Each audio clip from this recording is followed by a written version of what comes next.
The football game on Saturday, we did see some injuries, even though the offense did look great. That's right, Mary Kate. During the first half of the game on Saturday, tight end George Kittle came out with a foot injury, but he is back on the depth chart for Saturday against Wisconsin.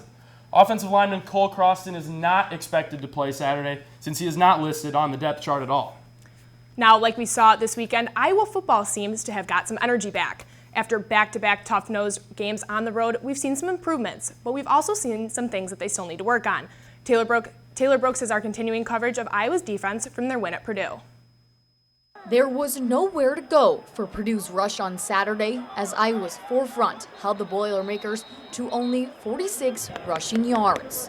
Like I've said before, it was just us really just doing our jobs. Getting our proper run fits in, just causing pressures. On the other side of the ball, another good week of run defense, and we've been struggling there for quite a while, basically all season. And the last week I thought we bowed up and played a little bit better in that area and did it again today. To Coach Ferentz, a good defense has to stop the rush, just like his team did. To me, again, that's just personal preference, but to be a good defensive team, you got to be able to stop the run. So we did a little better job there again. That's 2 weeks in a row we've done a good job. I think we're starting to understand the intensity you have to play the run. We're hardly the finished product, but at least we're moving in the right direction. The rush defense was as good as it could have been, but something that was not so good was Iowa's pass coverage. They gave up 458 yards to David Plow and his offense. Just a miscommunication in the back end, just giving up a big play. That's the things that we kind of want to eliminate throughout each week. So, like I said, we're going to watch film and correct it. Passing yards, I'm not happy about that at all. None of us are, but hopefully we can correct some things and put some of that up. All 4 of Purdue's touchdowns were long passes by Blau, but there was also one that was intercepted by the reigning Jim Thorpe winner himself. We felt like they started taking shots, so we want to eliminate the shots from their offense, and they tried to take another shot, and there it was. It feels really good to get first interception this year and a touchdown as well. The defense has had back-to-back games where they have dominated, something that will need to stay true as top teams Wisconsin and Michigan come to town in the following weeks. Reporting from Ross-Ade Stadium, this has been Taylor Brooks for Daily Iowan TV Sports. As I did mention earlier, we are only about 3 weeks away from Iowa basketball season, and Carver is definitely looking fantastic. Our reporter, John Lefevre, has more. You won't notice much difference in the outside appearance of the 33-year-old structure compared to the end of basketball season last March. But if you make your way inside, it's difficult to ignore the brand new elephant in the room, or rather, hanging above it. Recent upgrades, including 4 massive center-hung HD screens and brand new lighting and sound systems, are set to rocket Iowa athletics into the future when competing in the new and improved arena.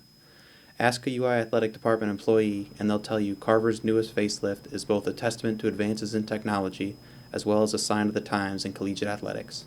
As a part of the Big Ten, you're constantly trying to lead the way with new innovative ideas and concepts, and if you're not progressing, then you're kind of declining in our industry. With competition everywhere for fan attendance and attention, it's hoped that these new changes will make Carver the place to be.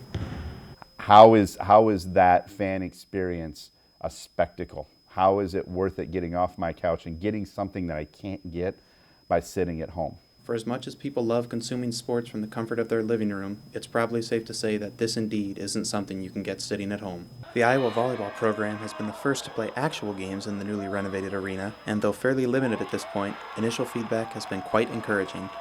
Other just anecdotally, talking to fans, and all the reaction has been wow. Even with the early rave reviews, anticipation is highest for the start of basketball season next month, when over 15,000 fans will file through these doors and experience the new Carver environment together for the first time.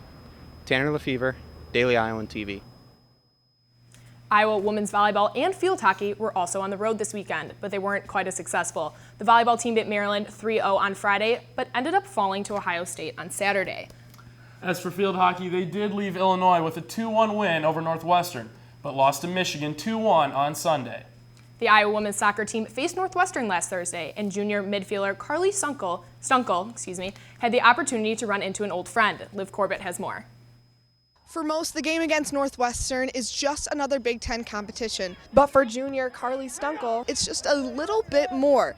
Here at the Iowa Soccer Complex, Stunkel is able to face not only former teammate, but good friend Hannah Davison, a key defender for the Wildcats. Even when we played together on the same team at practices and during games, there's always a very competitive nature between both of us, and we push each other to get better when we're on the club team, and so the same as when we're out here. We're very intense, just want to get after each other and want bragging rights. It's really competitive. She's a really strong player, probably one of their strongest players, and I knew that going into it, so having that knowledge, it was definitely tough seeing her out there and not having her behind me.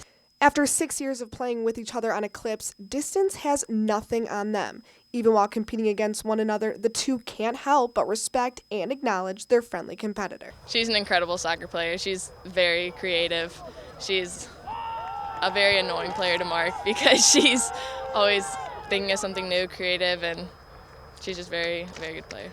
She's the strongest player on the field, hands down. Any team you play, she's the most solid center back. Her size, her competitiveness. She's just really aggressive. She'll get to every ball. She's very quick for a center back, and she can clear out balls. She has great technical ability. So, I mean, she's just all around a great player. Playing against a former teammate can be difficult, but for Carly and Hannah, the anticipation only creates excitement. It's so much fun. This is one of the games that I look forward to every season, and it's fun. We have to be serious on the field, but when we see each other and we interact in the box and we have to mark each other, it's always a good time. It makes it more fun. I look forward to it more, actually, because like seeing her out there, it's familiar to me, so it makes the game more enjoyable. Although the Wildcats came away with a win, Stunkel couldn't fight the urge to say goodbye to Hannah one last time before they meet again next season. Reporting at the Iowa Soccer Complex, this has been Olivia Corbett with Daily Iowan TV Sports.